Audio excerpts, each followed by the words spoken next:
4 princípios bíblicos para se entender a batalha espiritual. Augustus Nicodemus Lopes. Esse material encontra-se em fase de revisão e aparecerá em sua forma final como um dos capítulos do livro Neopentecostalismo da Comissão Permanente de Doutrina da Igreja Presbiteriana do Brasil, Introdução. As igrejas históricas do mundo todo têm sido desafiadas nestas últimas 3 décadas a dar respostas às ênfases de um movimento dentro das suas fileiras que ficou conhecido como movimento de batalha espiritual.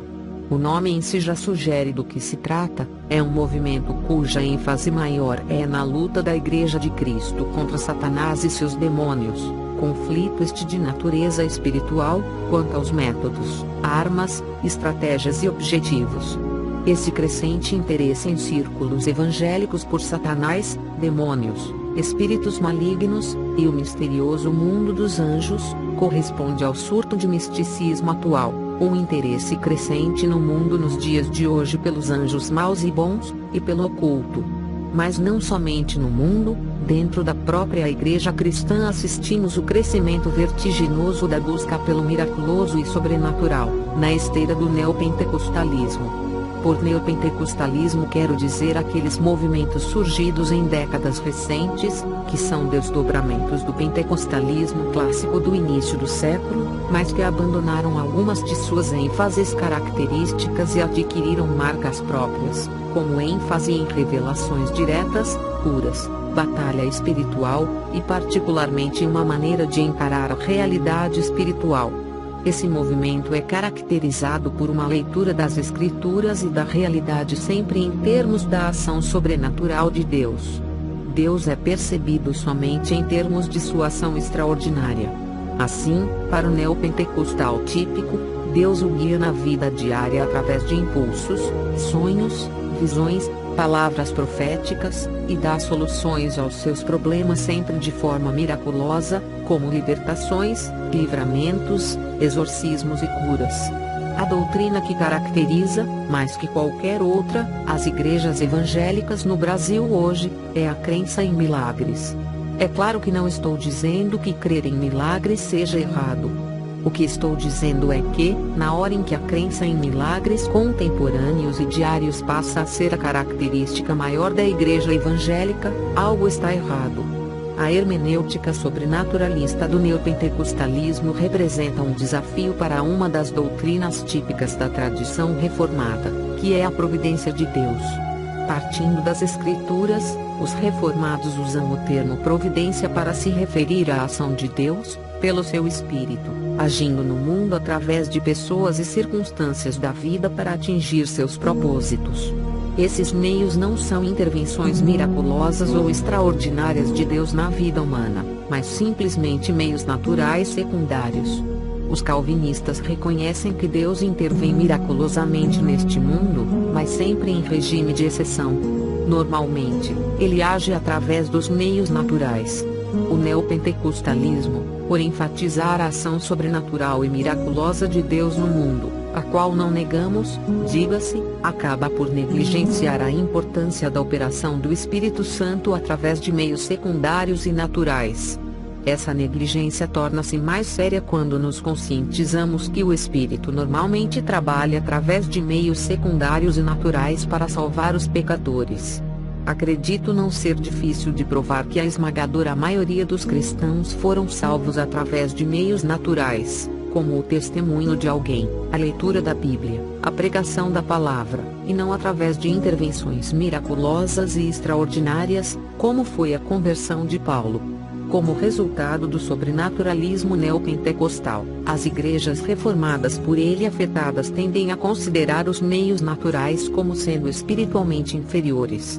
Um bom exemplo é a tendência de considerar o tomar remédios como falta de fé por parte do crente adoentado. Um outro resultado é a diminuição da pregação do Evangelho como meio de salvação dos pecadores, e a ênfase na realização de como meio evangelístico. Assim, a obra do Espírito na igreja e no mundo através dos meios naturais secundários é negligenciada, com graves e perniciosos efeitos nas vidas dos que abraçam a cosmovisão neopentecostal. As consequências desta maneira de ver a realidade espiritual são sérias para a área do conflito da Igreja contra as hostes das trevas, pois a concebe apenas em termos do sobrenatural, negligenciando o ensino bíblico de que Satanás procura atingir a Igreja de Cristo através da carne e do mundo traz meios que não são necessariamente sobrenaturais. Conquanto devamos dar as boas-vindas a todo e qualquer movimento na Igreja a que venha nos ajudar a melhor nos preparar para enfrentar os ataques das hostes malignas contra a Igreja, este movimento polêmico tem trazido algumas preocupações sérias a pastores, estudiosos e líderes evangélicos no mundo todo, não somente das igrejas evangélicas históricas, como até mesmo de igrejas pentecostais clássicas. Mesmo organizações internacionais, como o Comitê de Lausanne para a Evangelização Mundial, têm expressado suas preocupações com os ensinos deste movimento, numa declaração do seu grupo de trabalho feita em 1993, em Londres. 2. Existem várias razões para essa preocupação.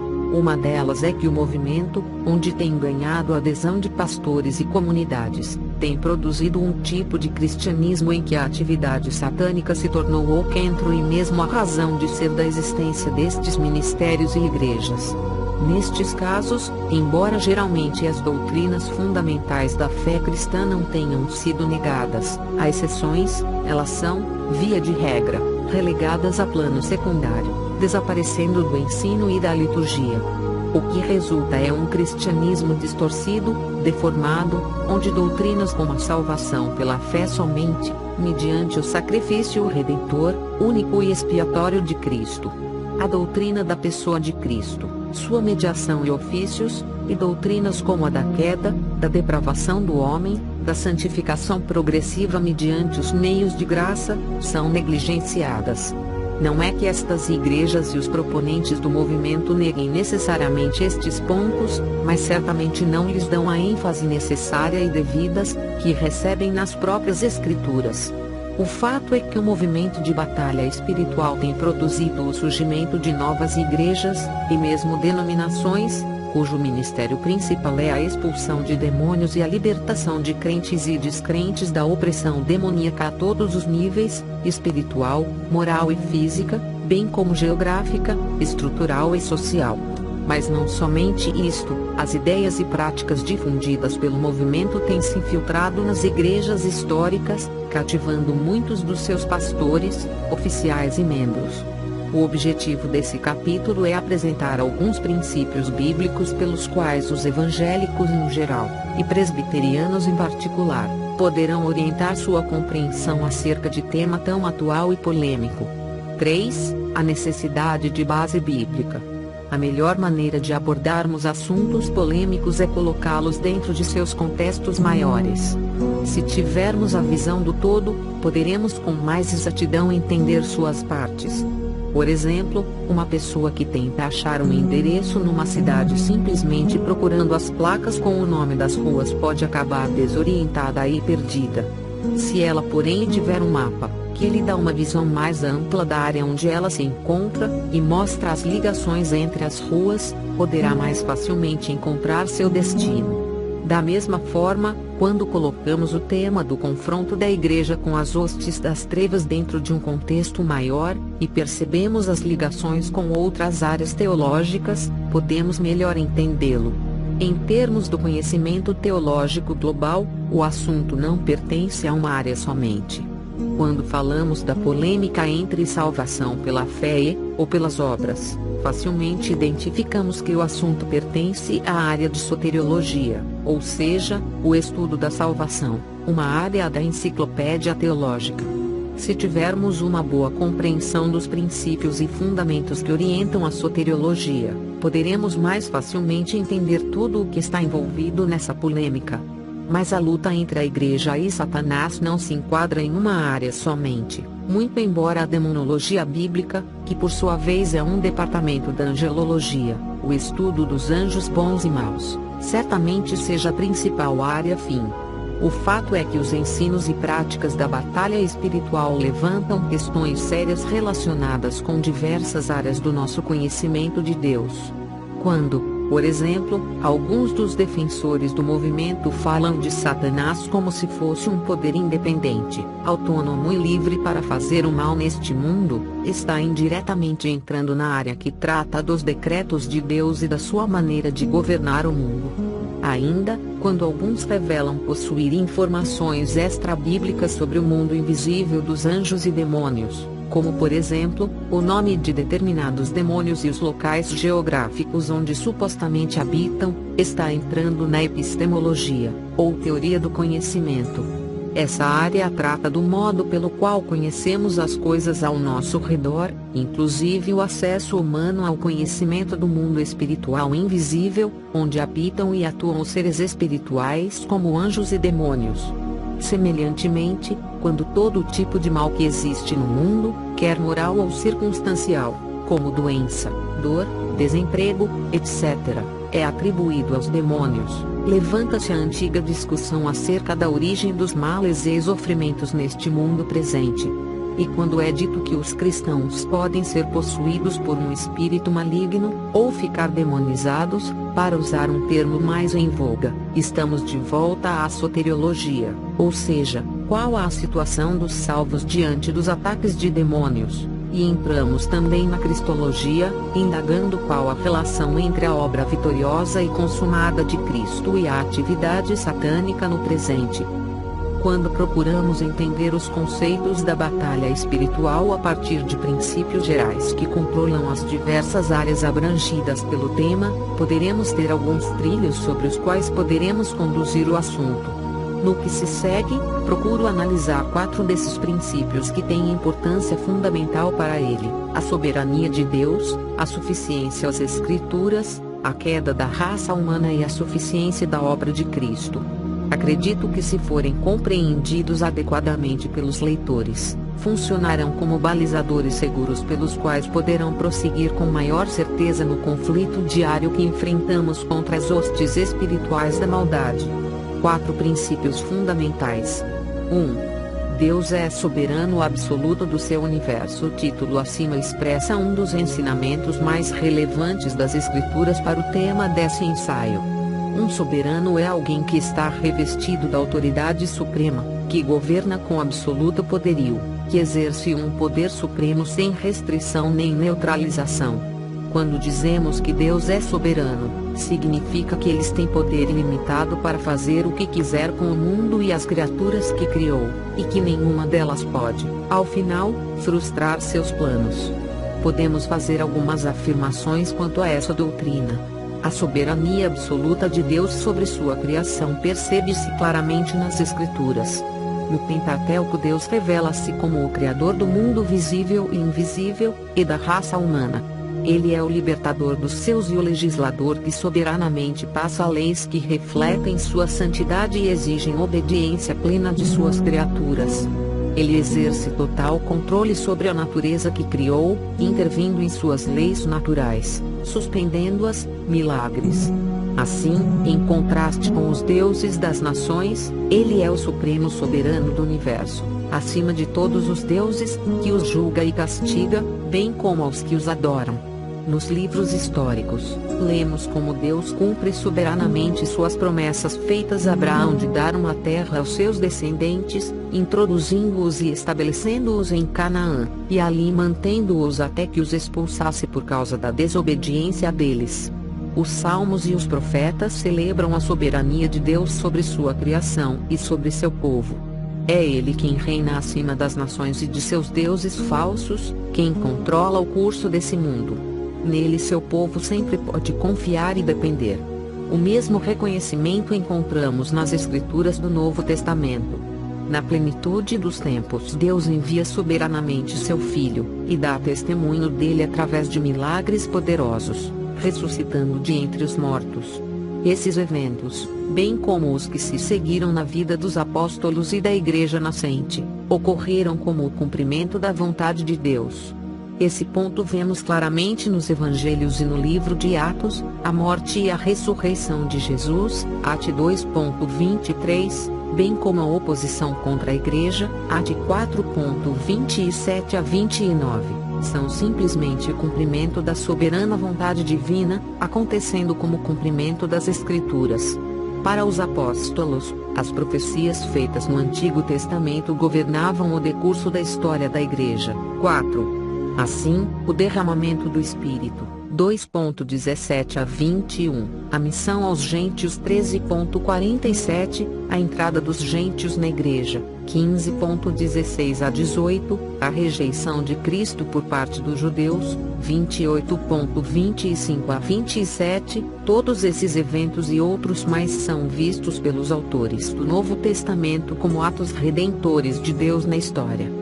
No livro de Atos encontramos claramente o conceito de que a vida da Igreja foi dirigida por Deus. A cada etapa do progresso missionários, Deus intervém para guiá-la, através da atuação do Espírito. At 13.2, 15.28, 16.16, anjos, At 5.19 a 20, 8.26, 27.23, profetas, At 11.28, 20.11 a 12, e às vezes o próprio Senhor, At 18.9, 23.11. A presença dos sinais e prodígios realizados em nome de Jesus através dos apóstolos e de pessoas associadas aos apóstolos, At 3.16, 14.3, 19.11, atestava que era o próprio Deus que levava avante a história da Igreja. 15.4. A soberania de Deus é ensinada no conceito de reino de Deus. Mas, é o conceito bíblico do reino de Deus que melhor expressa a soberania de Deus sobre o universo que formou. Tal conceito está presente em toda a Bíblia e mesmo estudiosos renomados têm insistido em que é o conceito central das Escrituras, do qual se derivam todos os demais. 5. Para colocá-lo de maneira simples e sucinta, significa o domínio supremo de Deus sobre suas criaturas, mesmo as que se encontram em estado de rebelião aberta contra Ele, embora na época presente Deus permita que essa rebelião permaneça, já tem determinado o dia em que será conquistada e quando então reinará tendo tudo e todos sujeitos debaixo do domínio de seu Filho. O domínio de Deus se estende no presente sobre as ações e vidas de suas criaturas, sem que isso represente uma intrusão na liberdade delas em escolher e decidir moralmente. Ao final, porém, a vontade do Rei prevalecerá sobre todas elas, sem que nenhuma delas possa acusá-lo de determinista. A Igreja sempre reconheceu o ensino bíblico sobre esse ponto. Os autores da Confissão de Fé de Westminster exprimiram o conceito da soberania de Deus de forma muito adequada. Eles escreveram que existe apenas um Deus vivo e verdadeiro, que é um Espírito puríssimo, infinito em seu ser e em seus atributos, invisível, imutável, amoroso, misericordioso, gracioso, paciente, imenso, incompreensível, todo-poderoso, santíssimo, livre e totalmente absoluto, fazendo todas as coisas de acordo com sua santíssima vontade e de acordo com o seu querer justo e imutável. Capítulo 2, parágrafo 1. Eles ainda acrescentaram que Deus possui em si mesmo toda a vida, glória, bem-aventurança, e que é suficiente em si mesmo, e que não precisa de nenhuma das criaturas que fez, que ele exerce o mais soberano domínio sobre elas, para através delas, para elas e sobre elas, fazer o que lhe agradar. A ele é devido, da parte de anjos e homens, ou qualquer outra criatura, a adoração, o serviço e a obediência que ele assim requerer. Capítulo 2, parágrafo 2. Uma das evidências bíblicas que citam é que foi do agrado desse Deus soberano escolher os que quis para a salvação, e destinar os rebeldes para o castigo eterno. A tradição reformada, seguindo o ensino de Agostinho, entende o ensino bíblico sobre a soberania de Deus em termos absolutos. Agostinho considerava que os planos de Deus não podiam ser obliterados, nem sua vontade obstruída ao final. Calvino, similarmente, concebia a soberania de Deus como o poder determinante do universo, ao mesmo tempo em que insistia que a responsabilidade dos seres morais não era aniquilada. Veja, por exemplo, o que ele escreveu nos Institutas, no capítulo Resumo da Vida Cristã. Nós não somos de nós mesmos, nós somos de Deus. Para Ele, então, vivamos ou morramos. Nós somos de Deus. Para Ele, então, dirijamos cada parte de nossas vidas. Nós não somos de nós mesmos, então, até onde possível, esqueçamos-nos de nós mesmos e das coisas que são nossas. Nós somos de Deus, então, vivamos e morramos para Ele, RM 14.8, e deixemos a sua sabedoria presidir todas nossas ações. 6. Não quero com isso dizer que outras linhas teológicas não reconheçam o ensino bíblico sobre a soberania de Deus. Na verdade, creio que teólogos em geral, de qualquer orientação doutrinária, estão prontos a reconhecer o ensino bíblico sobre esse assunto. Apenas destaco que, na minha opinião, foram os reformadores e os puritanos que mais coerentemente entenderam e enfatizaram a soberania de Deus sem com isso detrair da responsabilidade das criaturas moralmente responsáveis, como os homens e os anjos, bons e maus, e Satanás, entre esses últimos. O próprio Satanás está debaixo da soberania divina. Embora não esteja muito claro na Bíblia, a Igreja cristã sempre entendeu que Satanás foi originalmente um dos anjos criados por Deus, talvez um querubim de grande beleza e poder, que desviou-se do seu estado original de pureza e motivado pela vaidade e pela soberba, rebelou-se contra Deus, desejando ele mesmo ocupar o lugar da divindade, Isaías 14 e Ezequiel 28. Punido por Deus com a destruição eterna, o anjo rebelde tem entretanto a permissão divina para agir por um tempo na humanidade, a qual, através de seu representante Adão, acabou por seguir o mesmo caminho do querubim soberbo. Pela permissão divina, Satanás e os demais anjos que aliciou dos exércitos celestiais, cumprem nesse mundo propósitos misteriosos, que pertencem a Deus apenas. Alguns deles transparecem das Escrituras, que é o de servir como teste para os filhos de Deus e agente de punição contra os homens rebeldes. O ensino bíblico é claro. Satanás, mesmo sendo um ser moral responsável e retendo ainda poderes inerentes aos anjos, nada mais é que uma das criaturas de Deus, e portanto, infinitamente inferior a ele em glória, poder e domínio.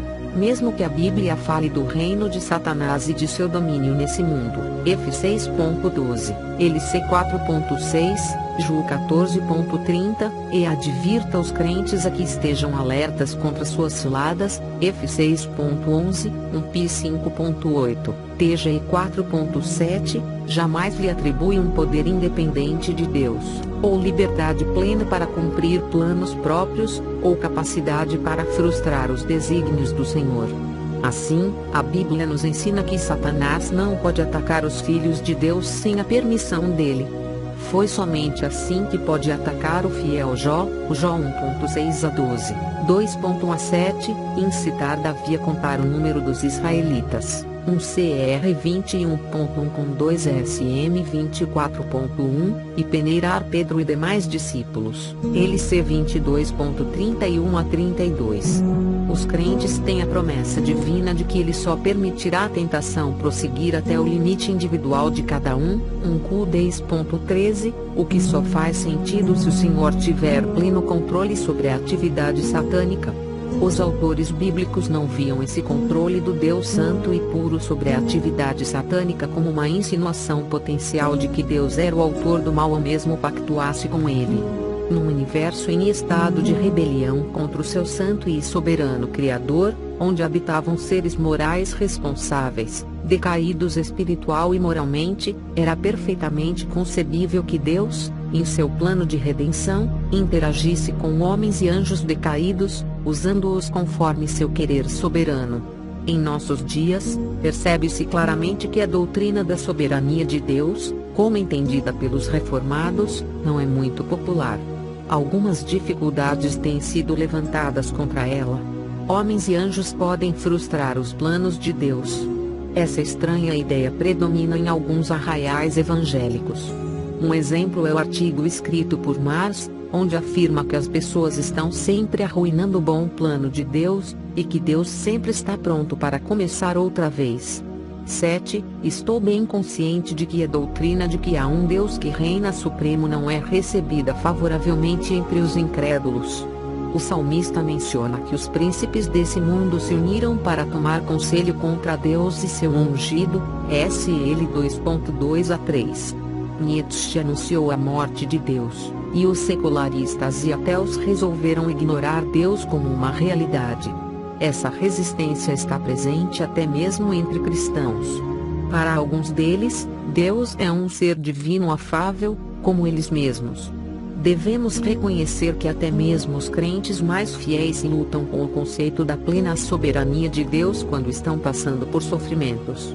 Contudo, o conceito bíblico da soberania do Senhor Deus permanece claramente expressa nas Escrituras. Não há uma determinação última de Deus quanto ao universo. Teólogos famosos como Clark e Pinnock têm defendido em nossos dias uma compreensão mais moderada da soberania de Deus do que a compreensão de Agostinho e de Calvino. Pinnock afirma que um controle soberano da parte de Deus nega a habilidade e a liberdade das pessoas em escolher obedecer a Deus ou voltar-se contra seu propósito. Ele sugere que Deus criou o mundo com uma certa medida de autodeterminação, e que governa um mundo livre e dinâmico, onde não há nada determinado de forma fixa ou definitiva. A soberania de Deus, ele sugere, é algo aberto e flexível. 8. Pinnock tem recebido muitas críticas de teólogos reformados hoje. Sua ideia de soberania de Deus não faz justiça ao ensino da Bíblia acerca do reino de Deus nesse mundo. A soberania de Deus o torna autor do pecado e do mal. Muitas pessoas não conseguem entender como Deus pode ser soberano e ao mesmo tempo permitir que o mal impere. James Long, preocupado com essa questão, escreveu: "Eu me importo com paradoxos. Deus reina. O mal também parece reinar. Eu quero ver como as Escrituras relacionam os dois." Quase 20% dos 6 bilhões de pessoas desse planeta vivem em absoluta pobreza e sofrimento. A fé cristã deve ter uma boa explicação para isso, se é que vai fazer sentido para eles. 9. Sem querer fazer de Deus o autor do mal, e sem querer menosprezar o sofrimento desses milhões de pessoas, ouso dizer que a Bíblia tem, de fato, uma solução para esse problema. Possivelmente, a melhor maneira de entender como os autores bíblicos, em especial do Novo Testamento, abordaram esse ponto, é tomarmos conhecimento do que eles ensinaram acerca das duas eras. Enquanto que os gregos tinham uma ideia da história como se movendo em círculos, uma repetição sem fim dos eventos, e portanto, algo sem sentido, sem controle, sujeito ao acaso e ao capricho dos deuses, os judeus tinham um conceito linear da história. A história, para eles, se dividia em duas partes: o Olam Hazé, a era presente, em que Israel estava sofrendo debaixo do domínio de seus inimigos, e o Olam Abá, a era vindoura, o mundo por vir, quando Israel seria libertado pelo Messias de seus inimigos, se tornaria o centro do mundo, e Deus seria adorado e reconhecido por todas as nações pagãs. Esta nova era seria introduzida pelo Messias, quando viesse em glória e poder, para destruir os opressores do povo de Deus?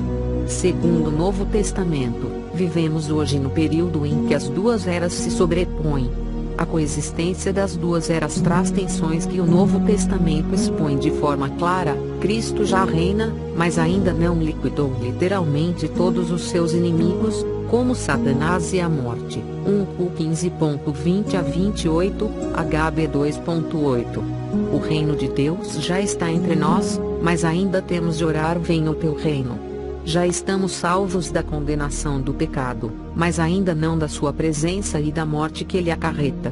Já temos as primícias do Espírito, já experimentamos os poderes do mundo vindouro, mas ainda não em sua plenitude. 1 13.9 a 13.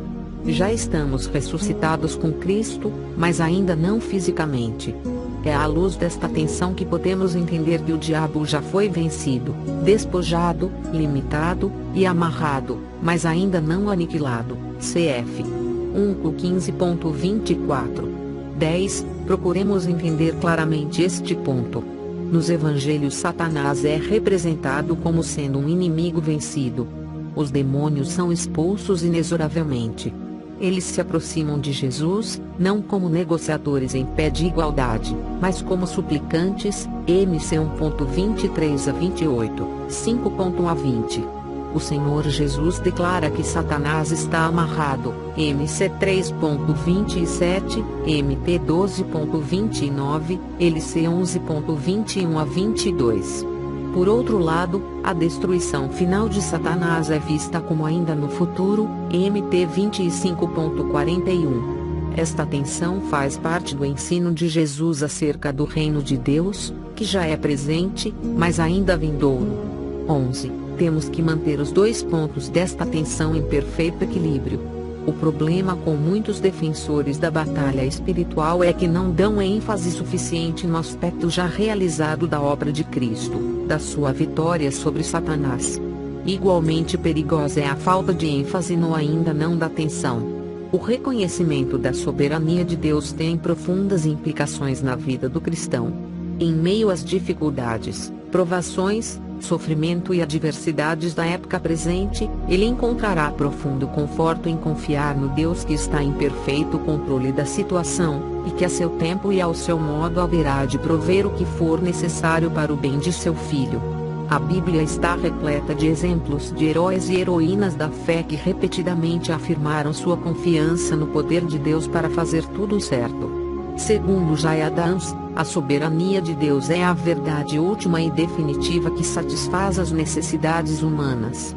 Quando essa doutrina não é corretamente entendida e aplicada, duas consequências igualmente perniciosas se seguem. Uma é a frustração em vez de resignação humilde. Os que aplicam a doutrina da soberania de Deus inconsistentemente e de forma superficial acabam caindo no louvar a Deus apesar de tudo.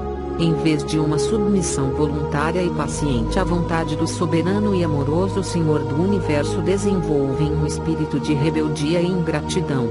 E a outra tendência é esquecer a responsabilidade pessoal. Essa última tendência ataca especialmente os calvinistas. 12. Mas o entendimento correto da soberania de Deus pode trazer ao aflito e deprimido muita paz e esperança, pois lhe assegura que existe ordem e propósito para todas as coisas. 13. Um bom exemplo disso é o famoso batista calvinista Charles Spurgeon. Ele padeceu durante toda a sua vida no ministério de gota e artrite, e a profunda depressão causada por essas doenças. Segundo John Piper, o segredo de sua perseverança foi entender a depressão como parte do plano de Deus para sua vida. Sua confiança inabalável na soberania divina evitou que ficasse amargurado com Deus, e habilitou a perceber que Deus estava usando o sofrimento para derramar ainda mais abundantemente o poder de Cristo através de seu ministério, e prepará-lo para ser ainda mais frutífero. 14. Quando as pessoas perdem a soberania de Deus de vista, acabam por exagerar os poderes de Satanás e a sua liberdade para fustigar e afligir os crentes. Acabam por perder a paz, a alegria e a liberdade para servir ao Senhor livremente. Portanto, reconhecer que Deus é soberano absoluto do universo que criou, nos permite entender o ensino bíblico sobre a batalha espiritual da perspectiva correta. 2. As coisas de Deus só podem ser conhecidas pelas Escrituras. Esse segundo ponto é de importância crucial para nosso entendimento da batalha espiritual. Ele trata da suficiência das Escrituras quanto ao conhecimento que precisamos ter acerca de Deus, da sua vontade, suas promessas, e do misterioso mundo celestial, onde invisivelmente se movimentam os anjos e os demônios. Há dois aspectos que precisamos destacar aqui: a exclusividade da Escritura. A Bíblia é a única fonte adequada e autorizada por Deus pela qual obter informações acerca das coisas espirituais e que pertencem à salvação. Portanto, ela exclui qualquer outra fonte. Muito embora Deus se revele através da sua imagem em nós, consciência, RM 2.14-15, e das coisas criadas, RM 1.19 a 20. Entretanto, é através de sua revelação especial nas Escrituras que nos faz saber acerca do mundo invisível e espiritual que nos cerca. Assim, muito embora possamos depreender alguma coisa acerca de Deus pelo conhecimento de nós mesmos e do mundo criado, é exclusivamente nas Escrituras que encontraremos a revelação clara e plena de Deus para a humanidade. A suficiência da Escritura. A Bíblia traz todo o conhecimento que precisamos ter nesse mundo, para servirmos a Deus de forma agradável a Ele, e para vivermos alegres e satisfeitos no mundo presente. Mesmo não sendo uma revelação exaustiva de Deus e do reino celestial, a Escritura entretanto é suficiente naquilo que nos informa a esse respeito. Aplicando ao tema do nosso ensaio, isso implica duas coisas: a única fonte autorizada que temos para conhecer o misterioso mundo angélico onde se movem anjos e demônios é a Bíblia. Mesmo que existam muitos conceitos e ideias acerca dos demônios, advindas da superstição popular, da crendice e de experiências pelas quais as pessoas passam, é somente nas Escrituras que encontramos conhecimento seguro acerca de Satanás e de sua atividade nesse mundo. Ela é singular e exclusiva. 2. A Bíblia contém tudo o que Deus desejava que conhecêssemos a respeito de Satanás. O ensino que ela nos oferece sobre os demônios e suas atividades é suficiente para que possamos estar sempre prontos para resistir às suas investidas e para ajudar as pessoas que se encontram cativas por eles. Ou seja, tudo o que precisamos saber para travarmos uma guerra espiritual contra as hostes espirituais da maldade está revelado nas páginas da Escritura, e isso inclui conhecimento das ciladas astutas do diabo e a maneira correta de procedermos diante delas. A Bíblia é nosso manual de combate espiritual.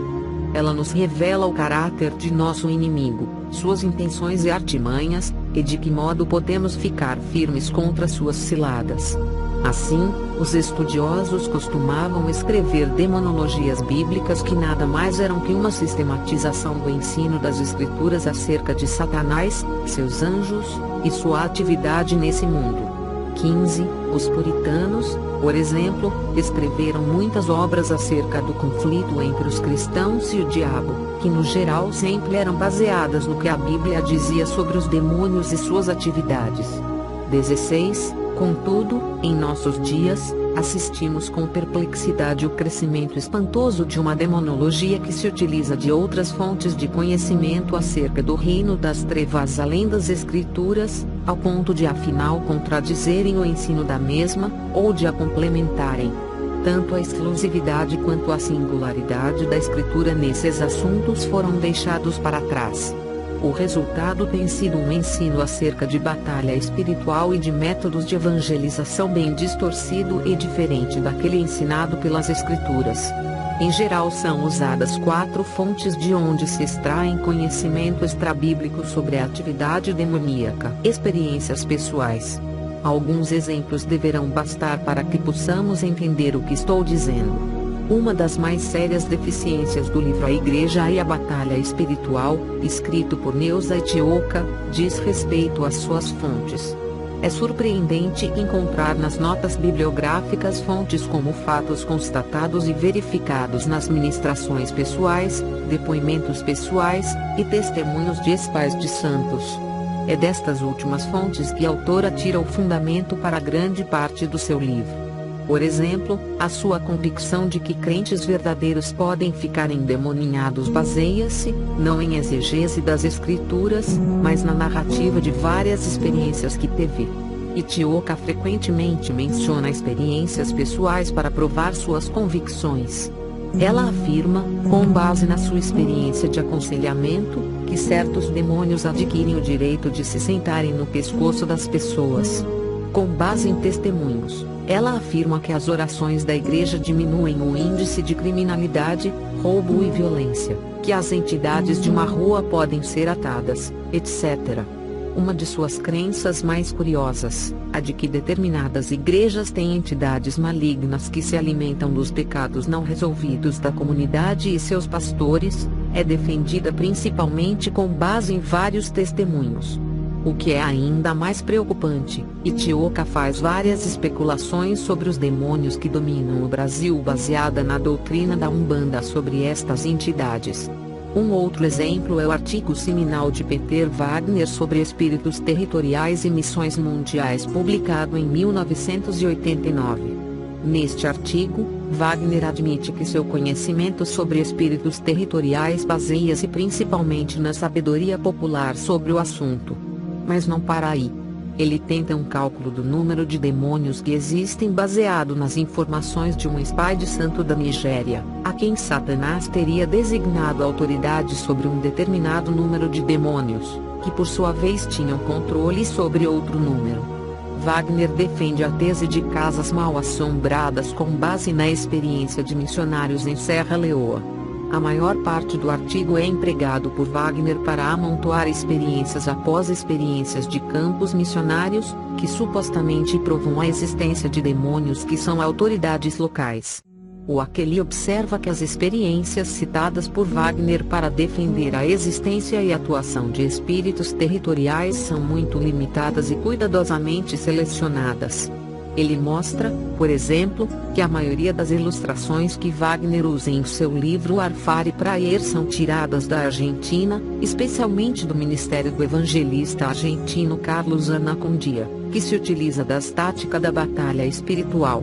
O Aquele nota, porém, que Wagner não menciona os casos em que estes métodos foram empregados sem qualquer resultado, e nem os casos em que houve conversões em massa, implantação de novas igrejas, e crescimento genuíno de igrejas sem que estes métodos tivessem sido utilizados. Por deixar de mencionar que outras igrejas e missões, que não a de Anacondia, estão tendo o mesmo resultado, Wagner deixa de fornecer uma informação importante para que o leitor julgue os métodos de Anacondia dentro do contexto argentino global. Revelações dos próprios demônios. A uma certa altura do seu artigo já mencionado, Wagner menciona 6 potestades mundiais que estão imediatamente abaixo de Satanás na hierarquia satânica, cujos nomes são Damião, Asmodeu, Mendelege, Arius, Beelzebub e Nosferatus. Estes demônios e seus nomes, segundo Wagner, foram descobertos por Rita Cabezas, que fez pesquisas extensas sobre a hierarquia satânica, usando métodos que Wagner prefere não citar, mas que estão relacionados com o Ministério de Psicologia e Libertação de Cabezas, e com revelações divinas que ela recebeu através de palavras de conhecimento. Não é difícil, para quem lê as obras de Rita Cabezas, perceber qual o método que ela usa para descobrir os mistérios da hierarquia satânica. Em seu último livro Desmascarado, São Paulo, Renascer, 1996, Cabezas narra longos diálogos que teve com demônios, falando através de pessoas endemoninhadas, os quais não somente lhe revelaram seus nomes, como também lhe deram informações sobre outros demônios. Ela afirma que não é correto basear sua teologia no que demônios dizem, mas acrescenta: tenho a impressão que aquele demônio dizia a verdade. Esse é apenas um exemplo. Nos ensinos e práticas do movimento há muitas outras informações sobre os demônios adquiridas pelo mesmo método. Pesquisas psicológicas. Uma outra fonte extra-bíblica utilizada para se obter conhecimento sobre o mundo espiritual são as pesquisas científicas. Mais conhecimento sobre os sintomas da possessão demoníaca em contraste a distúrbios mentais tem sido buscado através desse método. Estudiosos na área de psicologia pastoral têm publicado relatórios onde procuram distinguir a possessão demoníaca de doenças mentais pela observação e análise em seus consultórios médicos. A Bíblia narra diversos casos de possessão demoníaca, mas nos oferece pouca informação acerca dos seus sintomas. No geral, os autores bíblicos não estão interessados na psicologia desses casos, e os narram apenas do ponto de vista teológico, para mostrar o poder libertador de Deus através de Cristo, e sua soberania sobre o reino das trevas. Devemos obter toda a ajuda que pudermos para diagnosticar as verdadeiras causas do sofrimento das pessoas. Nesse sentido, pesquisas assim são bem-vindas. Mas, não é fácil distinguir entre possessão demoníaca e distúrbios mentais. O Senhor Jesus e os apóstolos não tinham qualquer dificuldade em saber quem era o que, mas gozavam de uma posição especial que não nos parece ser a mesma dos cristãos em geral. Muito embora os cristãos tenham discernimento espiritual, é patente que muitos erros e abusos têm ocorrido nessa área, por parte de pastores, conselheiros e obreiros em geral, especialmente nos chamados ministérios de libertação.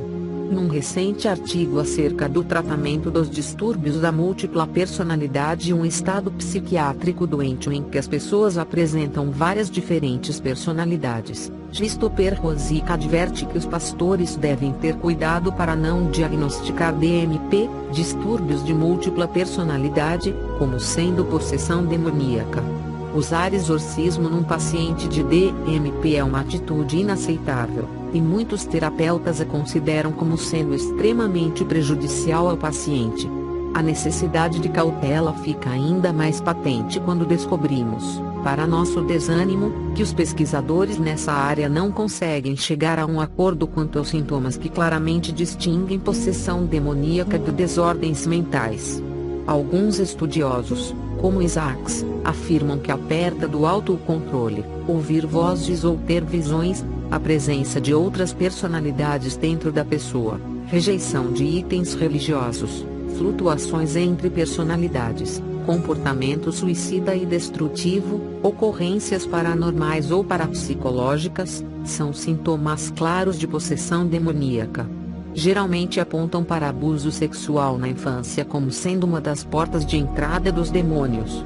Rosick, por outro lado, identifica um passado de abuso sexual, ouvir vozes dentro da cabeça, comportamento anormal do qual o paciente não se lembra, tratamentos anteriores que não funcionaram, comportamento autodestrutivo, depressão e dor de cabeça severa, como sintomas de DMP.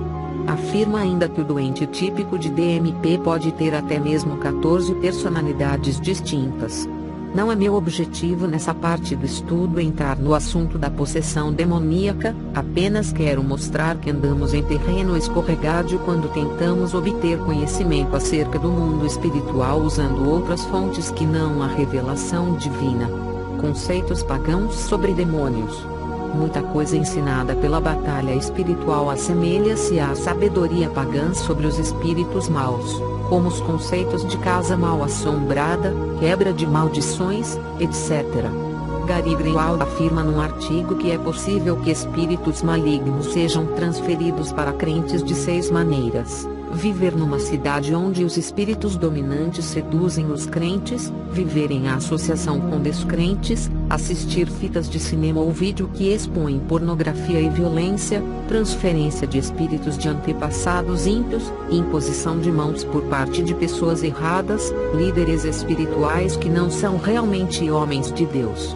Podemos concordar que algumas dessas coisas mencionadas acima são perniciosas para o crente e que ele deve evitá-las. Mas daí a aceitarmos a ideia de que elas transferem maus espíritos aos crentes, vai uma grande distância. Essa conclusão não é corretamente inferida das Escrituras, muito embora o autor tente fazer referência a algumas passagens que julga que provam seu ponto. O conceito de transferência de espíritos malignos para crentes parece muito mais um conceito pagão do que bíblico. Soa como o conceito de mal olhado da Umbanda. Já outro autor, escrevendo sobre como uma família crente deve consagrar ao Senhor a casa onde moram, defende que pode haver demônios morando nela, se os moradores anteriores foram ímpios, e recomenda que os crentes façam uma operação de limpeza, removendo todos os traços de pecado, e expulsando os demônios daquele lugar. O mesmo deve ser feito em quartos de hotéis e escritórios. Evidentemente todos os cristãos desejam morar num lugar onde Deus seja o Senhor, mas as Escrituras não nos ensinam a fazer rituais de purificação de casas ou outros locais para que isso ocorra. Deus habita em nós, e se habitamos numa casa, nossa presença santifica aquele local. A ideia parece ter sido importada das religiões pagãs, especialmente da Umbanda e do Baixo Espiritismo. Os perigos que correm os cristãos que adotam uma demonologia ou uma visão de batalha espiritual que vai além dos padrões da palavra de Deus são devastadores. Via de regra, os que têm ido além das Escrituras acabam caindo numa demonologia semipagã.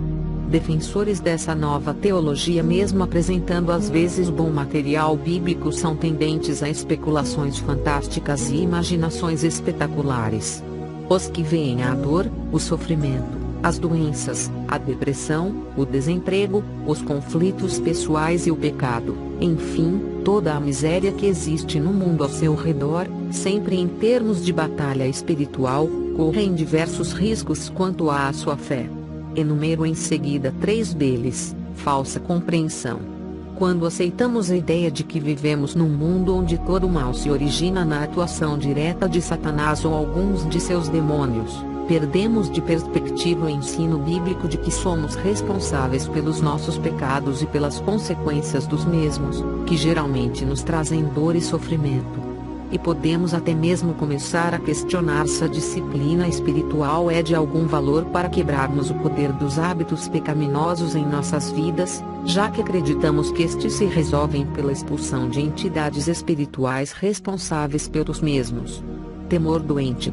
Pessoas que percebem a vida cristã exclusivamente em termos de batalha espiritual, logo começam a ver conexões sinistras e macabras entre os eventos do dia a dia e atividades de demônios, o que pode levá-las ao pânico ou a um comportamento paranoico. Ilusão. Pessoas que experimentam umas poucas vezes a vitória sobre o inimigo podem adquirir uma falsa sensação de superioridade, de orgulho ou a ilusão de terem poder. Entretanto, a vitória pertence a Deus. Devemos nos lembrar que a maioria dos problemas que os cristãos experimentam procedem de suas próprias faltas, defeitos, incoerências, idiosincrasias e enfermidades espirituais. Não estou negando que Satanás usa essas coisas para prejudicar nossas vidas, apenas destacando que elas têm origem em nossa natureza decaída. Se porém permanecermos confiantes na exclusividade e na suficiência do ensino da Escritura e permanecermos firmes no que ela nos ensina, poderemos entrar no combate espiritual perfeitamente equipados e tendo a perspectiva correta do que está acontecendo. Esse é um princípio fundamental que devemos manter a todo custo quanto ao tema da batalha espiritual. 3. O homem é um ser decaído e debaixo do justo juízo de Deus. Um terceiro princípio fundamental para colocarmos o assunto de batalha espiritual na perspectiva correta é lembrarmos do verdadeiro estado da humanidade diante de Deus. Creio que na raiz de uma demonologia defeituosa e inadequada, como a abraçada pelo moderno movimento de batalha espiritual, encontra-se uma visão incorreta acerca da extensão dos efeitos do pecado na natureza humana e do estado do homem diante de Deus. Em outras palavras, falta o conceito bíblico de que o homem é um ser decaído moral e espiritualmente e debaixo do justo juízo divino. Uma das grandes disputas durante a Reforma Protestante versou sobre a natureza e a extensão do pecado original. Ele afetou Adão somente, ou todo o gênero humano? A vontade do homem decaído é ainda livre ou escravizada ao pecado? No século V, Pelágio havia debatido ferozmente com Agostinho sobre este assunto. Agostinho mantinha que o pecado original de Adão foi herdado por toda a humanidade e que, mesmo que o homem caído retenha a habilidade para escolher, ele está escravizado ao pecado e não pode não pecar. Por outro lado, Pelágio insistia que a queda de Adão afetara apenas a Adão, e que se Deus exige das pessoas que vivam vidas perfeitas, ele também dá a habilidade moral para que elas possam fazer assim. Ele reivindicou mais adiante que a graça divina era desnecessária para a salvação, embora facilitasse a obediência. Agostinho teve sucesso refutando Pelágio, mas o pelagianismo não morreu. Várias formas de pelagianismo recorreram periodicamente através dos séculos. Lutero escreveu um livro, A Escravidão da Vontade, em resposta a uma diatribe de Erasmo, onde o mesmo defendia conceitos pelagianos. Lutero acreditava que Erasmo era um inimigo de Deus e de religião cristã por causa do ensino dele sobre o pecado original. Embora nem sempre houvesse total concordância entre os cristãos, o ensino defendido por Agostinho, Calvino, Lutero, puritanos e teólogos reformados mais modernos, representou durante muito tempo o pensamento da maioria dos evangélicos. Atualmente, conceitos bastante similares aos de Pelágio parecem terem conseguido prevalecer entre os protestantes de maneira geral. Mas, a teologia reformada continuando afirmando que o pecado de Adão trouxe gravíssimas consequências aos seus descendentes. As duas principais são essas, como se segue, a corrupção da natureza humana. Com esse termo se queria indicar a degeneração, perversão, depravação ou decadência espiritual e moral a qual a raça humana ficou sujeita após o pecado de seus primeiros pais, Adão e Eva. O pecado maculou a personalidade humana de tal maneira, que o homem é mais inclinado a praticar o mal que o bem. O primeiro casal, criado puro e inocente, após experimentar o pecado, já exibia sinais da corrupção interior. Cada um tentou justificar seu erro colocando a culpa no outro e afinal em Deus. GN 3.10-13. Depois disso, a história de seus descendentes é uma triste história de violência, poligamia, soberba e vingança e imoralidade. Apesar de ainda existir algum bem nesse mundo, e isso somente pela graça de Deus, as pessoas sempre estão pensando em fazer coisas erradas. GN 6.5. A descrição dada pelo salmista é estarrecedora: todos se tornaram imorais e fazem coisas horríveis, não há uma só pessoa que faça o bem. Todos se desviaram do caminho certo e são igualmente maus. Não há mais ninguém que faça o que é direito, não há ninguém mesmo. SL 14.1-3, DLH. O Senhor Jesus, ao explicar de que forma o homem se torna verdadeiramente impuro, apontou para o coração do homem como a fonte de toda sorte de impureza moral e espiritual. É do coração que vêm os maus pensamentos que levam ao crime, ao adultério e às outras coisas imorais. São os maus pensamentos que levam também a pessoa a roubar, mentir e caluniar. São essas coisas que fazem alguém ficar impuro. MT 15.19-20, BLH. Semelhantemente, o apóstolo Paulo escrevendo aos Romanos, e desejando mostrar que todos, sem exceção, são naturalmente corrompidos e inclinados ao mal, cita em série várias passagens do Antigo Testamento como prova da depravação total do homem. Não há ninguém justo, ninguém que tenha juízo, não há quem adore a Deus. Todos se desviaram do caminho certo, todos se perderam. Não há mais ninguém que faça o bem, não há ninguém mesmo. Mentem e enganam sem parar. Mentiras perversas saem de suas línguas, e palavras de morte, como veneno de cobra, saem de seus lábios. As suas bocas estão cheias de terríveis maldições. Eles têm pressa de ferir e de matar. Por onde passam, deixam a destruição e a desgraça. Não conhecem o caminho da paz e não aprenderam a temer a Deus. RM 3.10-18, DLH. 35. Essas passagens da Bíblia são suficientes para demonstrar o nosso ponto. Ainda outras poderiam ser acrescentadas. Basta uma consulta sincera à nossa consciência, aliada a um exame da história humana e a uma olhada ao nosso redor para verificarmos que a Bíblia diagnostica de forma exata a situação da raça humana. Mesmo quem não abraça o ensino bíblico sobre a corrupção inata ao ser humano, não pode deixar de perceber como ela macula todas as instituições sociais. Escreveu Shakespeare: se as propriedades, títulos e cargos não fossem fruto da corrupção, e se as altas honrarias se adquirissem só pelo mérito de quem as detém, quantos, então, não estariam hoje melhor do que estão? Quantos, que comandam, não estariam entre os comandados? 36. Existem algumas ressalvas importantes a serem feitas para evitarmos uma falsa compreensão desse ensinamento. Segue-se 4 delas. A queda do homem não contradiz a presença do bem nele. Quando dizemos que a depravação é total, não estamos com isso querendo dizer que nunca ninguém tem pensamentos bons ou faz coisas certas.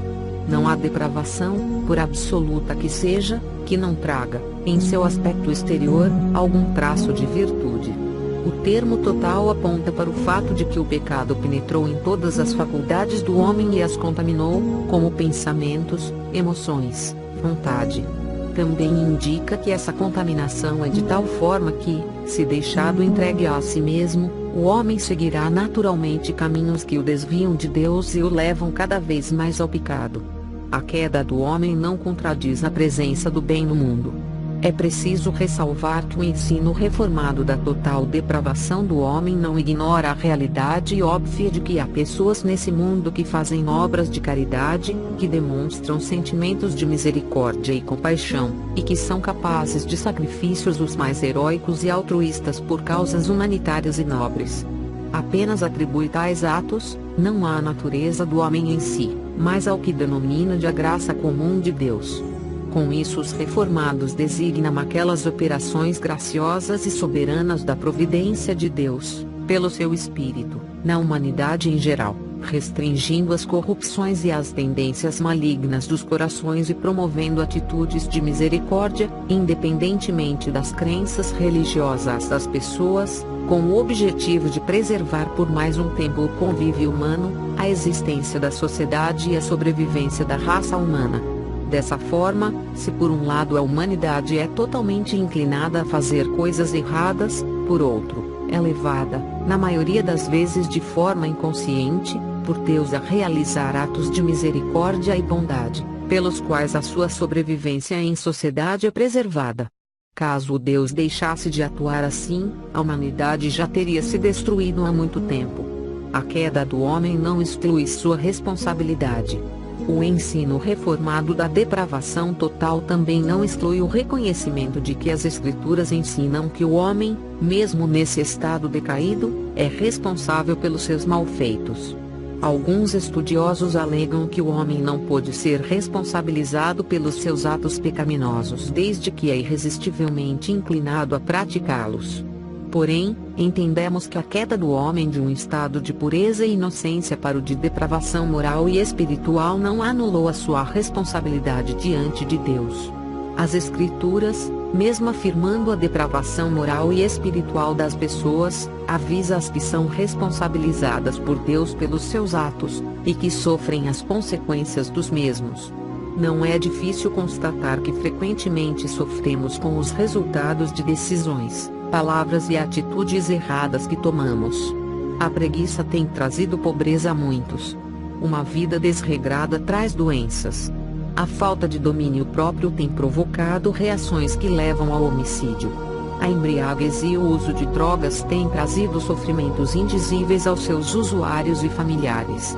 O amor ao dinheiro, a cobiça e a inveja têm traspassado a muitos com muitas dores. Nas palavras do escritor Jules Romains, 1885 a 1972, se nossa época, se nossa civilização correm a uma catástrofe, isto se dá menos por cegueira, do que por preguiça e por falta de mérito. Esse é o ponto que desejamos enfocar nessa parte do nosso ensaio.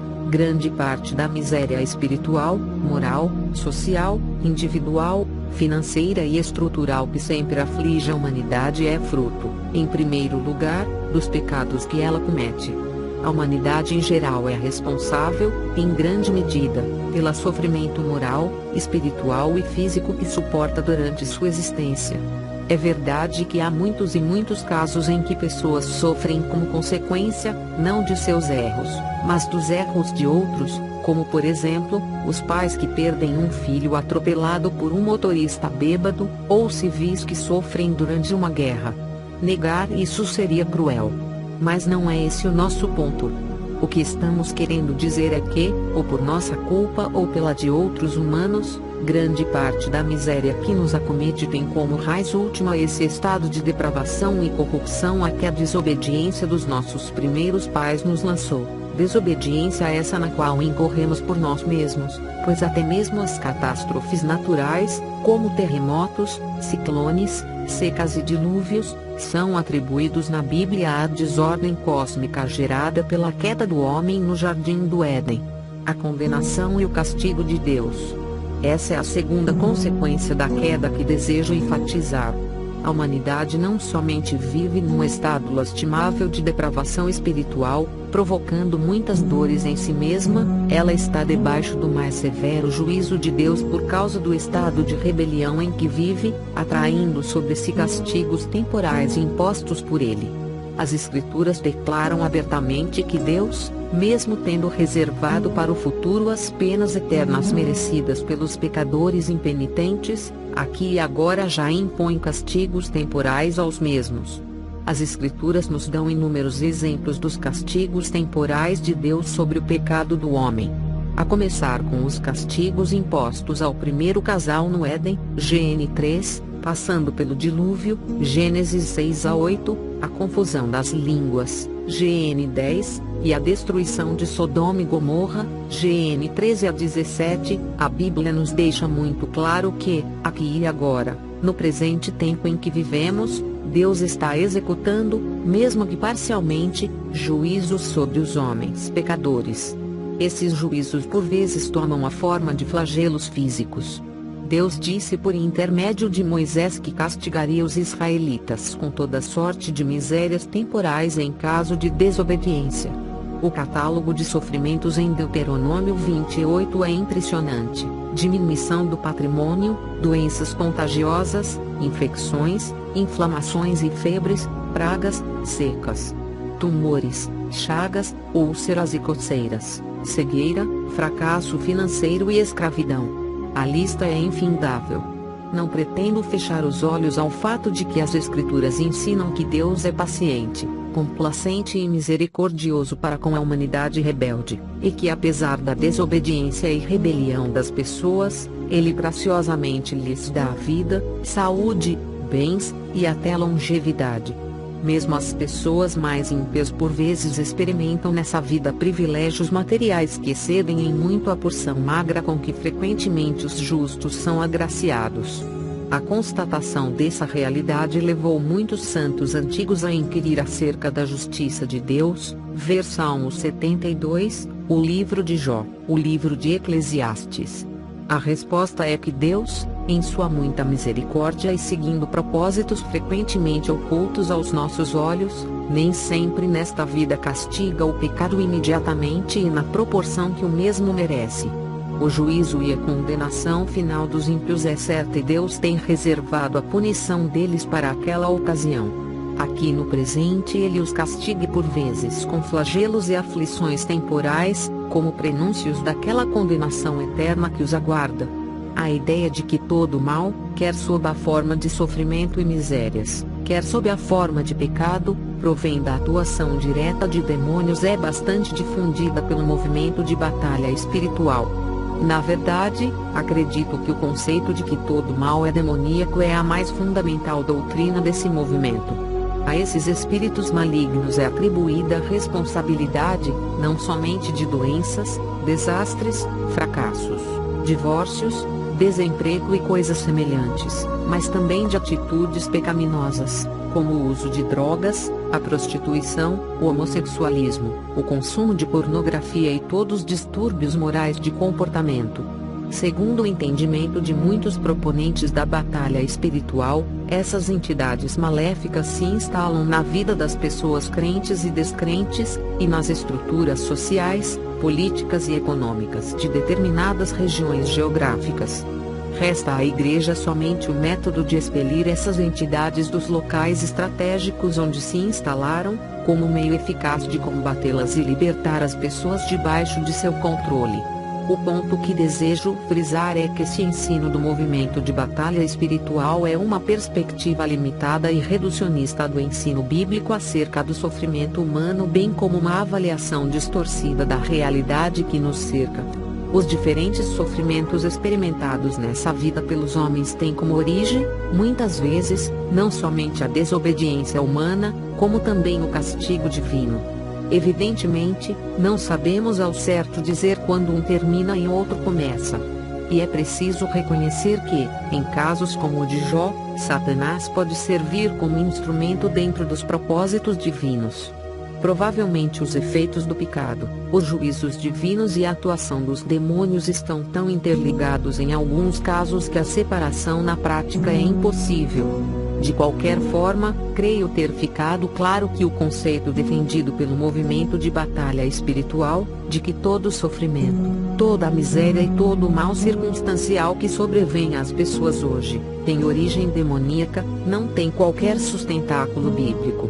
Não estou dizendo que os espíritos malignos não atuam na promoção da miséria e da dor, bem como na disseminação do pecado.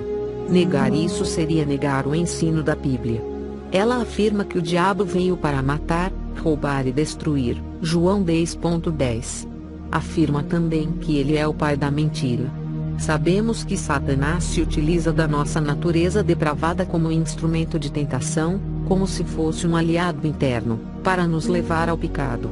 O que estou questionando é a ênfase do movimento de batalha espiritual de que toda forma de mal, circunstancial e moral, provém diretamente de Satanás, e que ele é, em última análise, o responsável pela nossa escravidão a determinados pecados. Reconheço que muitos cristãos acham extremamente difícil romper com determinados comportamentos compulsivos que sabem ser pecaminoso, como ver pornografia, comer em excesso, sentir autopiedade ou mentir. Estou também pronto a admitir que Satanás procura levar as pessoas a permanecer escravas desses hábitos e padrões pecaminosos. Questiono, porém, a ideia de que tais crentes não conseguem se livrar porque estão debaixo do poder de um determinado espírito maligno que os levam a pecar sempre que esses demônios assim o desejem. Questiono essa ideia porque creio estar claro nas Escrituras que o homem é corrompido o suficiente para atrair sobre si sofrimentos e aflições decorrentes de seus próprios atos, sem que nenhum demônio esteja necessariamente envolvido. A ideia de que todo comportamento compulsivo é decorrente de demonização é um diagnóstico inadequado e abre portas para soluções inadequadas. A Bíblia também ensina, como vimos, que Deus é o autor de males e sofrimentos que envia sobre os ímpios, e mesmo sobre seus filhos, para corrigi-los. Com isso não estou, nem por um segundo, sugerindo que Deus é o autor do pecado, ou que seja, no mínimo, cúmplice do mesmo. Quando começamos a ir além da Escritura, e responsabilizamos o diabo por todo o mal que ocorre nesse mundo, corremos alguns riscos, perdermos de vista o ensino bíblico acerca da queda e depravação do homem. Num artigo crítico contra os ensinos de Peter Wagner e demais proponentes do movimento de batalha espiritual, Mick Wakely acusa a teologia do movimento de ser pobre, descuidada e inferior, pois apresenta uma perspectiva inadequada do ensino bíblico acerca da queda do homem. Satanás, continua Wakely, é visto como operando primariamente através de instituições políticas, econômicas e religiosas. Uma vez que seu poder sobre esses sistemas é quebrado, as pessoas prontamente se converterão a Cristo. Mas esse ensino, diz Wakely, está em completo desacordo com o ensino bíblico de que o coração do homem é endurecido, teimoso e rebelde. Esse ensino de Wagner e de outros tende a justificar os pecados dessas pessoas e sua recusa em submeter-se a Cristo. Perdermos de vista o ensino bíblico acerca da responsabilidade pessoal de cada indivíduo pelos atos que comete.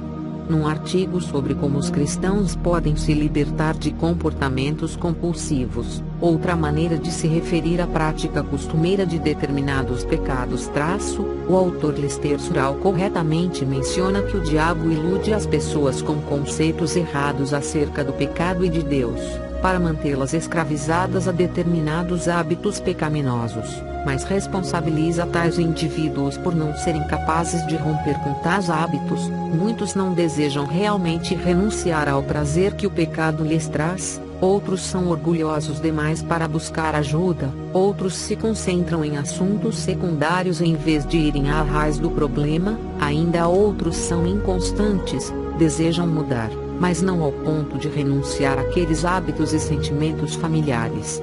Ele conclui dizendo que é somente através de um esforço espiritual constante que poderemos nos libertar de padrões rotineiros de pecado. O que desejo destacar nesse artigo de Surall é a combinação equilibrada entre o reconhecimento de que Satanás pode iludir as pessoas ao pecado e a responsabilidade última que cada pessoa tem diante de Deus por se deixar iludir e praticar a iniquidade. Infelizmente, essa última ênfase tem faltado em muitas das publicações defendendo a batalha espiritual.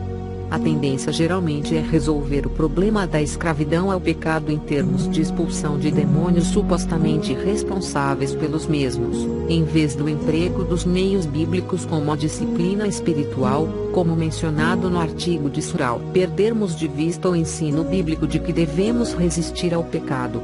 É importante observar que nem sempre é fácil distinguir entre os problemas comuns da vida e ataques de espíritos malignos. A dificuldade aumenta quando descobrimos que a Bíblia menciona que, além de Satanás, somos ainda tentados pela carne, pelo mundo e pelas circunstâncias adversas dessa vida. O que muitos defensores da batalha espiritual parecem não perceber é que a maioria dos nossos problemas, dificuldades e sofrimentos diários se originam da combinação entre nossa bagagem de miséria humana básica, predisposições genéticas, ambiente familiar, deficiências pessoais, e nossas tendências pecaminosas, amargura, ira, raiva, egoísmo. O mundo e o diabo completam o quadro, interagindo entre si para criar situações de conflito, que são por vezes tão complexas, que não conseguimos classificá-las claramente. O que é mais interessante em tudo isso, o que as Escrituras oferecem aos crentes uma maneira padrão de agir nessas circunstâncias, seja qual for a origem, ou origens, do conflito: submeter-se a Deus, arrepender-se dos pecados, e resistir ao diabo, e ele fugirá. Entendendo a batalha espiritual somente em termos de ataques de espíritos malignos, muitos hoje têm negligenciado o ensino bíblico acerca da necessidade de santificação, disciplina espiritual e resistência moral contra as tentações, sejam elas da carne, do mundo ou do diabo. Portanto, é extremamente importante que mantenhamos firmes em nossas mentes o ensino bíblico de que o homem é um ser decaído e que está debaixo do justo juízo de Deus. É importante, não porque desejamos enfatizar morbidamente essas tristes verdades, mas porque precisamos compreender claramente a natureza das misérias e dos males que acometem as pessoas, a responsabilidade que tem nelas, e de que forma devem reagir. 4. Se alguém está em Cristo é uma nova criação. O leitor deverá ter percebido que o título acima é na verdade uma parte das palavras de Paulo em 2 Coríntios 5:17, e, assim, se alguém está em Cristo, é nova criatura, as coisas antigas já passaram, eis que se fizeram nova ara. Preferi traduzir a palavra ktisis como criação e não como criatura pelos seguintes motivos: das 19 vezes que a palavra ktisis ocorre no Novo Testamento, a grande maioria é traduzida por criação, entre outros, embora em alguns casos a tradução criatura seja possível. Algumas das traduções mais respeitadas internacionalmente preferem também criação em vez de criatura, como a RSV e a NVI. Criação expressa melhor o sentido do que Paulo deseja dizer em 2 Cor 5:17. Seu ponto não é a transformação psicológica e espiritual que acontece com uma pessoa que está em Cristo, como na tradução da BLH, é uma nova pessoa, mas sua participação na nova criação que já foi iniciada por Deus em Cristo. O contraste coisas antigas e novas não é um contraste entre o tempo antes e depois da conversão da pessoa a Cristo, mas entre o período antes e depois da vinda de Cristo, entre a velha era e a nova. As palavras de Paulo devem ser entendidas, não psicologicamente, mas escatologicamente, em termos do seu ensino sobre o raiar da nova era em Cristo, do início da nova criação em Cristo, da qual ele é o primogênito. Já tratamos acima acerca do ensino paulino sobre as duas eras. Evidentemente esse conceito abrange o outro, de que a pessoa se torna uma nova pessoa interiormente, mas aponta para ainda outras características da obra de Cristo em favor da sua igreja. Entendido dessa perspectiva, o verso está dizendo que se alguém está em Cristo, ele fez parte da nova criação, da nova humanidade cujo cabeça é Cristo, e desfruta de todos os privilégios desse novo status.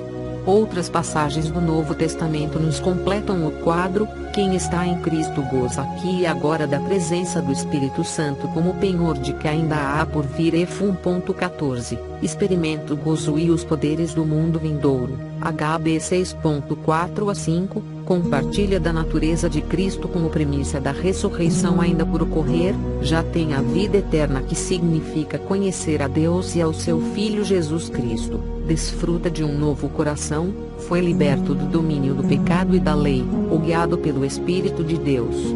As Escrituras enfatizam especialmente a nova relação que aquele que está em Cristo mantém com Deus.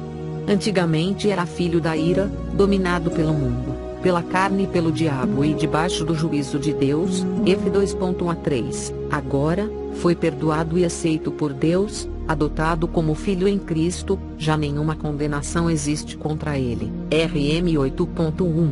Ele não mais pertence a esse mundo que se desfaz, mas à época vindoura que já raiou no presente.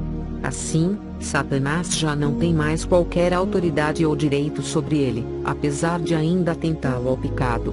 Nas palavras do apóstolo João, o maligno não lhe toca.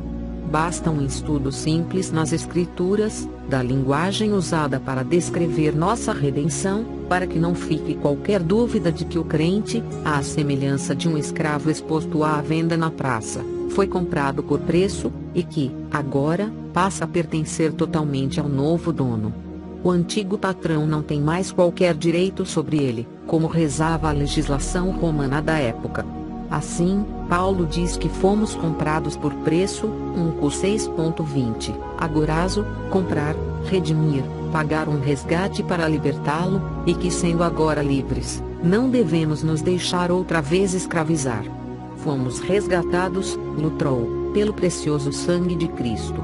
O ensino bíblico acerca da relação que o crente desfruta com Deus precisa ser enfatizado em nossos dias, particularmente as suas implicações.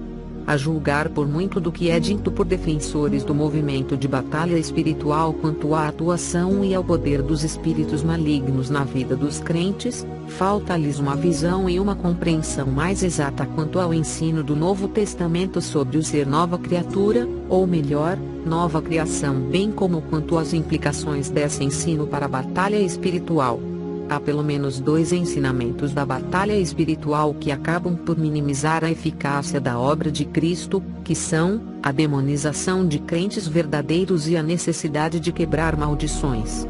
Primeiro, vejamos o conceito de que crentes verdadeiros podem ser demonizados. Ela tem se tornado tão popular, que muitos artigos de revistas teológicas especializadas em aconselhamento, ao tratar das características da demonização, não fazem qualquer distinção entre crentes e descrentes. Mas, o que é demonização?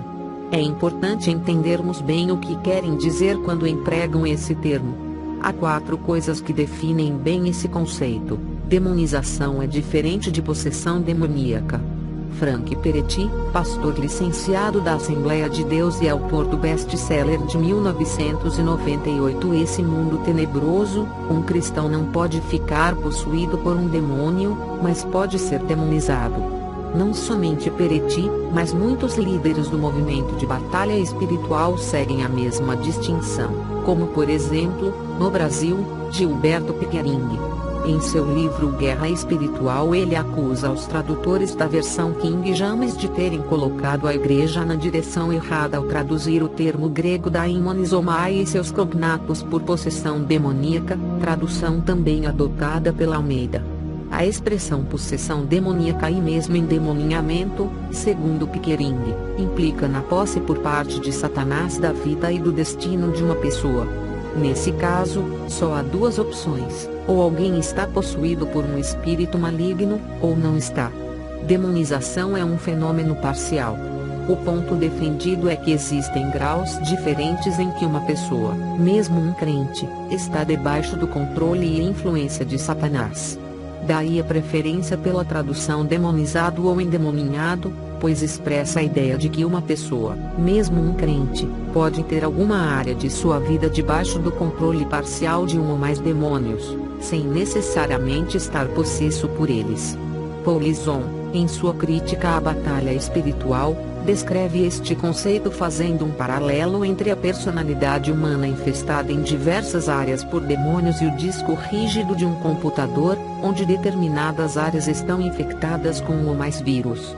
Portanto, muitos defensores da batalha espiritual negariam que um crente pode ficar possesso de um espírito imundo, mas afirmam que ele pode ficar demonizado, isto é, com alguma área de sua vida debaixo do controle de um ou mais demônios.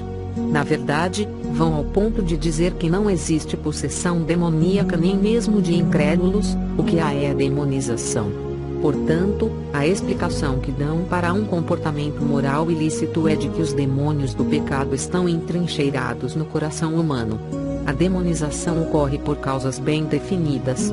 Aparentemente, eles entendem que a demonização é uma influência maligna na vida de uma pessoa, superior à daquela da tentação, em que um ou mais demônios vêm habitar na pessoa, fazendo-a ficar confusa, incrédula, e especialmente escravizada a determinados hábitos pecaminosos.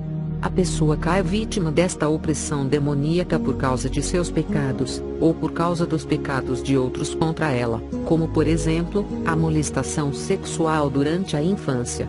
A demonização de um crente verdadeiro pode ocorrer ainda por vários outros motivos: o pecado de seus antepassados, ódio, amargura e rebelião durante a infância, pecados sexuais, maldições e pragas rogadas por outros, e envolvimento com o ocultismo. Tais coisas dão autoridade aos demônios para invadi-las. O mesmo ocorre por causa de maldições hereditárias. Qualquer que seja a causa, os demônios invadem a vida das pessoas e nelas habitam. No caso dos crentes, eles permanecem em constante conflito com o Espírito Santo, que também habita nos crentes. Segundo alguns, estes demônios invasores podem ficar habitando no corpo ou na alma do crente. Demonização e vida em pecado andam juntas. O efeito da demonização de crentes ou descrentes, segundo Murphy, é uma vida em pecado, geralmente nas áreas de práticas sexuais ilícitas, ódio, mágoa, rancor, rebelião, sensação de culpa, rejeição e vergonha, atração ao ocultismo e ao mundo dos espíritos. Segundo Murphy, o processo de demonização de um crente é geralmente o seguinte: o primeiro demônio invade a sua vida, e abre as portas para que outros venham. Se não forem detectados e expulsos, permanecerão lá, habitando no crente, e gradativamente ganharão controle sobre as suas emoções, até finalmente atingirem o centro de sua personalidade. Crentes demonizados não poderão prosseguir sozinhos na vida cristã, precisam de ajuda de alguém que expulse estas entidades de suas vidas. Embora o conceito de demonização seja uma ótima explicação para os hábitos pecaminosos que escravizam muitos crentes, ele esbarra em algumas dificuldades exegéticas e teológicas. Há pelo menos 4 delas que podemos mencionar. O problema é mais que uma questão de tradução. Mudar a tradução de daimonisomai, possessão demoníaca, para demonização não resolve o problema levantado pela sugestão de que crentes verdadeiros podem se tornar escravos de demônios, mesmo que sejam em apenas algumas áreas morais da sua vida. Embora o último termo traduza de forma mais literal a expressão bíblica, o primeiro expressa melhor o seu sentido. Alguém demonizado está debaixo do controle de um demônio. Existe alguma área de sua vida, ou sua vida toda, que está possuída por aquela entidade. É este o sentido da expressão.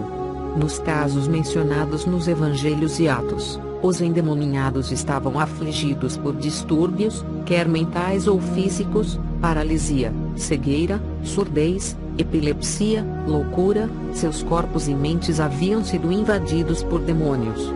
A causa nunca é citada no Novo Testamento. O efeito é que tais pessoas estavam debaixo do controle destes seres, que não somente as afligiam, mas as haviam privado da razão, às vezes da saúde e do controle físico. Nos Evangelhos, as atitudes e reações das pessoas demonizadas são atribuídas aos demônios que as invadiram, ver MC 3.11, MT 8.31, MC 1.26, LC 4.35, AT 5.16, e tchau. Portanto, não é de se admirar que os tradutores, quase que universalmente, têm traduzido o verbo daimonizomai indicando possessão demoníaca. É que se trata da invasão de demônios na vida, no corpo, na mente e na personalidade das pessoas, chegando ao ponto de escravizá-lo a certos pecados e atitudes. Admitir que um crente esteja demonizado é admitir que ele está debaixo do controle de Satanás, cativo à sua vontade, impelido a estas atitudes compulsivas. E portanto, mesmo que a terminologia foi trocada, permanece a questão se um crente pode ter demônios habitando em seu corpo, o qual é igualmente habitado pelo Espírito Santo. 58. O conceito agride textos claros quanto aos privilégios dos crentes. A questão é realmente aguda, pois a Escritura ensina que o crente está assentado com Cristo nos lugares celestiais, acima de todos os principados e potestades, F 1:21 a 22. O crente está em Cristo, e Cristo nada tem a ver com o maligno, Ju 14:30. E, naturalmente, o diabo não toca os que são de Cristo, 1 Ju 5:18, pois o que está no crente, o Espírito Santo, é maior que os espíritos malignos que habitam neste mundo, 1 Ju 4:4. O pecado é atribuído à natureza decaída do homem. Os demônios denominados pela batalha espiritual como sendo demônios da lascívia, do ódio, da ira, da vingança, de embriaguez, da inveja, e assim por diante, não aparecem no Novo Testamento. Estas coisas são, na verdade, as obras da carne mencionadas por Paulo em Gálatas 5:19 a 21. A solução para estes pecados não é expulsar demônios que supostamente os produzem, mas arrependimento, confissão e santificação. O conceito de crente demonizado, na realidade, em vez de produzir a mortificação da nossa natureza pecaminosa como as Escrituras determinam, fornece uma desculpa e uma racionalização para o pecado, as quais a nossa natureza pecaminosa sempre é rápida em usar. Falta a comprovação bíblica da demonização de crentes. Além disto, falta a necessária comprovação bíblica de que podemos e devemos expulsar demônios da vida de crentes verdadeiros. Jesus nunca expulsou demônios de quem era seu discípulo, Maria Madalena, de quem Jesus expulsou 7 espíritos malignos, certamente se converteu naquela ocasião. Os apóstolos, igualmente, nunca expulsaram demônios de crentes das igrejas locais. O Novo Testamento é absolutamente silencioso a este respeito, silencia igualmente quanto às causas que levaram determinadas pessoas a ficarem endemoninhadas. O Novo Testamento apenas descreve o encontro de Jesus e dos apóstolos com pessoas endemoninhadas, mas em nenhum caso revela como o endemoninhamento aconteceu, se foi por causa de pecados pessoais, pelos pecados de outros, por maldições hereditárias, ou qualquer outros dos motivos alegados pelos proponentes da batalha espiritual. Não devemos tentar satisfazer a nossa curiosidade baseados em especulações e experiências pessoais. Segundo, a quebra de maldições. Esse ensinamento característico da batalha espiritual tende igualmente a minimizar a perfeição e a eficácia da obra de Cristo na vida do crente. Podemos resumir esse conceito em 4 pontos. Os filhos pagam pelos erros dos pais. Os pecados, vícios e pactos demoníacos feitos pelos antepassados de um crente afetam negativamente a sua existência presente. Maldições hereditárias são aquelas que herdamos dos nossos pais e antepassados em decorrência desses erros que eles cometeram. Este conceito procura basear-se em Êxodo 20:5, onde Deus afirma que castiga a maldade dos pais nos filhos até a 3ª e 4ª geração. A transmissão genética de demônios. Autores como Rodovalho chegam a sugerir que os espíritos familiares passam dos pais para os filhos através dos genes. Dessa forma, eles se perpetuam na família geração após geração. Isso explicaria por que determinadas famílias sofrem de pecados ou tragédias características em suas linhagens. Por exemplo, famílias que através dos séculos são marcadas por casos e mais casos de suicídios são vítimas de um espírito familiar de suicídio, que entrou na linhagem por algum motivo e só sairá com a quebra da maldição e a reparação do pecado que lhe deu a oportunidade. O poder abençoador e amaldiçoador das palavras. As pragas, maldições ou palavras más proferidas diretamente contra nós no presente também têm o poder de nos tornar infelizes, de perturbar nossas vidas. Maldições podem incluir frases dos nossos pais como menino, vai para o diabo que te carregue. Através delas, os demônios recebem autoridade para entrar em nossas vidas e torná-las em miséria, dor e sofrimento. A necessidade de quebrar essas maldições. Mesmo um verdadeiro crente pode deixar de alcançar a plena felicidade nesse mundo caso esteja amaldiçoado, isso é, debaixo de alguma maldição. Caso não as quebre, padecerá nas mãos dos demônios, que recebem poder para atormentá-lo através delas. O processo consiste em localizar e identificar estas maldições, e anulá-las em nome de Jesus. A quebra destas maldições o caminho para a libertação. No caso de maldições hereditárias, alguns aconselham que se trace a árvore genealógica da nossa família, procurando identificar as pragas, maldições, pecados e pactos com demônios feitos por eles no passado, para depois anulá-los, quebrando-os e rejeitando-os em nome de Jesus. É verdade que podemos experimentar as consequências dos erros da nossa família. Também é verdade que as palavras podem ser usadas para destruir vidas. É igualmente verdadeiro que devemos rejeitar todas as obras das trevas, cuidar das nossas palavras e não sermos coniventes com os pecados de nossos antepassados e parentes ao nosso redor. Contudo, o ensino de quebra de maldições vai muito além disso. Existem 4 críticas que podemos fazer a ele. Uso parcial da evidência bíblica. Geralmente o texto usado para defender o conceito de que os filhos pagam pelos erros dos pais é Êxodo 20.5, onde Deus ameaça visitar a maldade dos pais nos filhos, até a 3ª e 4ª geração dos que o aborrecem.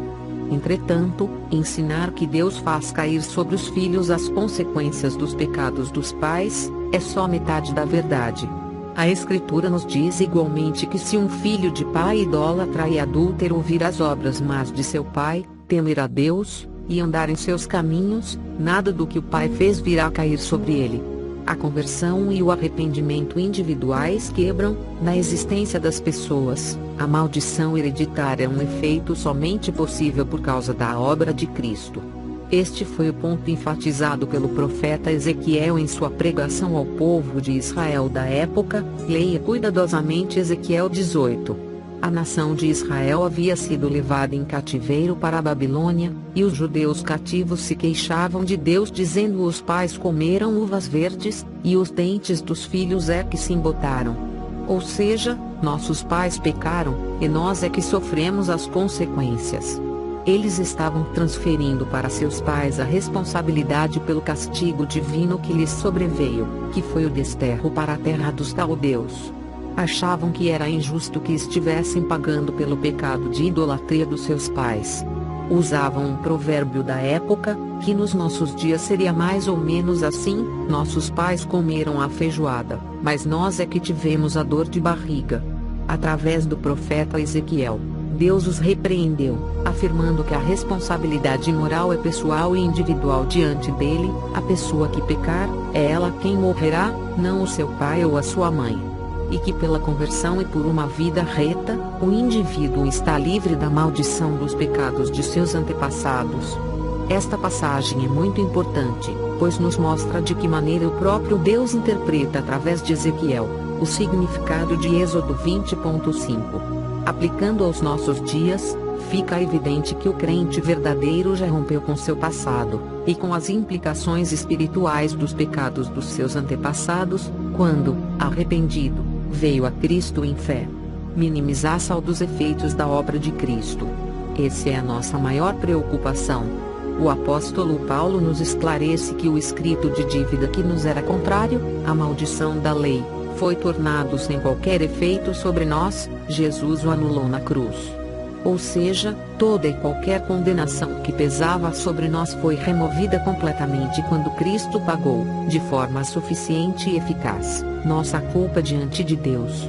Ora, se a obra de Cristo no Calvário em nosso favor foi poderosa o suficiente para remover de sobre nós a própria maldição da santa lei de Deus, quanto mais qualquer coisa que poderia ser usada por Satanás para reivindicar direitos sobre nós, inclusive pactos feitos com entidades malignas, por nós, ou por nossos pais, na nossa ignorância. Basta um estudo simples nas Escrituras, da linguagem usada para descrever nossa redenção, para que não fique qualquer dúvida de que o crente, à semelhança de um escravo exposto à venda na praça, foi comprado por preço, e que, agora, passa a pertencer totalmente ao seu novo senhor. O antigo patrão não tem mais qualquer direito sobre ele, como rezava a legislação romana da época. Assim, Paulo diz que fomos comprados por preço, agora, comprar, redimir, pagar um resgate, termo usado para o ato de comprar um escravo na praça, ou pagar seu resgate para libertá-lo, e que sendo agora livres, não devemos nos deixar outra vez escravizar. Fomos resgatados, lutrou, pelo precioso sangue de Cristo. Quando vivemos à luz da gloriosa verdade de que se alguém está em Cristo é nova criação, não tememos pragas, maldições, encostos, mal-olhado, olho gordo, despachos, trabalhos. Igualmente vivemos seguros de que não somos amaldiçoados por qualquer dos pecados de nossos pais, tudo foi anulado na cruz. Não estou dizendo que os verdadeiros cristãos gozam de uma imunidade automática quanto à influência de espíritos malignos. É preciso revestir-se da força do Senhor e de toda a armadura de Deus para que possam resistir às astutas ciladas do diabo. Meu objetivo foi deixar clara a importância de abraçarmos o ensino correto sobre a situação daquele que está em Cristo. Saber o que isso significa nos dará os parâmetros corretos para avaliarmos os frequentes relatos de experiências estranhas que ouvimos de evangélicos ao nosso redor, que parecem minimizar ou diminuir a suficiência da obra de Cristo em favor dos que são seus. Conclusão. Meu alvo nesse artigo foi abordar alguns dos principais ensinos do movimento de batalha espiritual partindo do contexto doutrinário maior onde o mesmo se encaixa. Analisando os temas maiores que controlam a área de demonologia bíblica, procurei mostrar que muitas das distorções apresentadas pela demonologia do movimento se devem ao fato que ele enfoca determinados ensinos fora dos contextos a que pertencem. Quando analisamos a atuação demoníaca da perspectiva do ensino bíblico sobre a soberania de Deus, a suficiência das Escrituras, a queda do homem e a plena redenção em Cristo, verificamos que batalha espiritual não pode se tornar a porta de entrada ou o tema dominante de uma teologia ou de uma estratégia missionária adequados para a Igreja de Cristo.